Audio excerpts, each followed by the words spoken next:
আসসালামু আলাইকুম রাহমাতুল্লাহ। ইলেকট্রিক পয়েন্ট গনে কি কেমনে আর কিভাবে তার ইলেকট্রিক পয়েন্ট ধরা হয়, তো চলুন আমরা দেখি। যেমন বাসাবাড়ি, দোকান বা অন্যান্য যেসব জায়গা রয়েছে যারা ইলেকট্রিশিয়ানরা কাজ করে, তো তাদের পয়েন্ট হিসাবে যারা কাজ করেন তাদের পয়েন্টটা কিভাবে গণা হয় বা কিভাবে ধরা হয়, তো এই হচ্ছে হিসাবটা। তো আজকের ভিডিওটি দেখলে আশা করি এই ধরনের একটি সুফল পাবেন বলে আশা করি। দেখুন ভিডিওটি। ইলেকট্রিক সুইচ বোর্ড মানে পয়েন্ট গণার জন্য, ইলেকট্রিক যে পয়েন্ট গণার জন্য সুইচ বোর্ডটাকে গণার মাধ্যম হিসাবে ধরেন, তাহলে পয়েন্টগুলো গণতে সবচেয়ে বেশি সুবিধা হয়। কারণ এখানে রয়েছে ফ্যানের পয়েন্ট ও লাইটের পয়েন্ট, বা এখান থেকে কি কি গণা যায় চলুন আমরা দেখি। তো আমরা দেখতে পাচ্ছি একটি সকেট 2, 3, 4, 5, 5টা 6, 7, 7টা কিন্তু সকেট সুইচ, 8, 9, 10, 11, 12। তো এখানে 12টা পয়েন্ট হয়েছে। এখানে যে বিষয়টি লক্ষ্য করা গেল, এখানেও দেখতে পাচ্ছেন যে কাট আউট বা ফিউজ যেগুলো রয়েছে সেখানে কিন্তু আমরা পয়েন্ট ধরা হয়েছে না, আর রেগুলেটরও পয়েন্টের অন্তর্ভুক্ত হয় না। অনেকেই রেগুলেটরের পয়েন্ট ধরেন, আর আমরা রেগুলেটরের পয়েন্ট ধরি না, বা কাট আউট ফিউজের পয়েন্ট ধরা হয় না।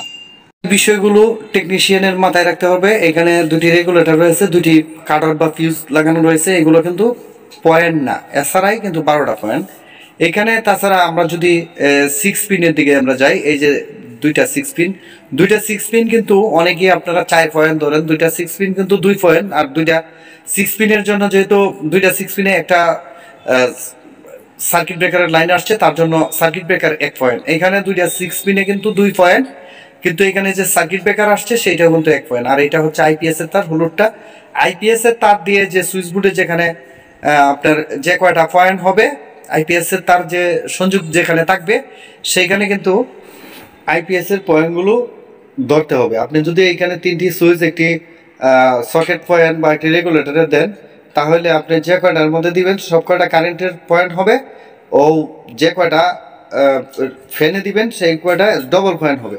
তো এই একটি পয়েন্ট, এটা হচ্ছে বাইরের একটি লাইট। আর এখানে আমরা যাচ্ছি সার্কিট ব্রেকার গণার জন্য 2, 3, 4, 5, 6, 7, 8টা, এখানে হচ্ছে 8 পয়েন্ট। তো এইভাবে হচ্ছে পয়েন্টটা গোনা হয় আর কি মূলত। তো তাছাড়া এমকে সুইচ বোর্ডের মধ্যে যদি গোনা হয় তো সেটাও আমরা দেখানোর চেষ্টা করব। তো এখানে 1, 2, 3, 4টা, ঠিক আছে, 4টা সুইচ রয়েছে আপনারা জানেন। তো 4টার মধ্যে 3টা লাইটের সংযোগ রয়েছে, 1, 2, 3, আর এই একটা সুইচের সাথে ফ্যানের কানেকশনটা রয়েছে। অনেক সময় এই জায়গায় রেগুলেটরের সাথে সুইচ থাকে, অনেক সময় থাকে না। সেই ক্ষেত্রে এই সুইচ বোর্ডে একটি সুইচ বাড়তি রাখা হয়। তো অনেক সুইচ বোর্ডে থাকে, তো কোন রেগুলেটরে থাকবে কোনটায় থাকবে না এই জিনিস ভাবার সময় নাই। এই সুইচে একটি সুইচ অতিরিক্ত রাখতেই হবে। তো সবসময় টেকনিশিয়ানরা রাখার চেষ্টা করে, এরপরে অতিরিক্ত পয়েন্ট যদি এমনিতেই হয়ে যায়, অনেকে রাখার সময় পান না। আর এই যে এটা 6 পিনটা, এটার জন্য কিন্তু একটা পয়েন্ট। কারণ কেন একটা পয়েন্ট? 1, 2, 3, এখানে 3টার যেহেতু ডিভাইস লাগানো যাবে, বা 3টা সকেট রয়েছে আপনারা দেখতে পাচ্ছেন, কিন্তু 3টার কিন্তু তার কিন্তু একটা, এটা লাগাইতে গেলে 2 পিন সকেট লাগাইতে গেলেও যে অবস্থা, 3 পিন লাগাইতেও একটা, আর এইটা লাগাইতেও এই যে 6 পিনটা আছে, এই 6 পিনটা লাগানোর জন্য আপনাকে কিন্তু একই কস্টিং গেছে আর কি কাজের ক্ষেত্রে। তার জন্য কিন্তু এইটা একটাই পড়ে, এইটা একটা। তবে এইটার জন্য কোনো পয়েন্ট রেগুলেটরের জন্য এমকে সকেটের মধ্যে অনেকেই নেন না, অনেকেই নেন।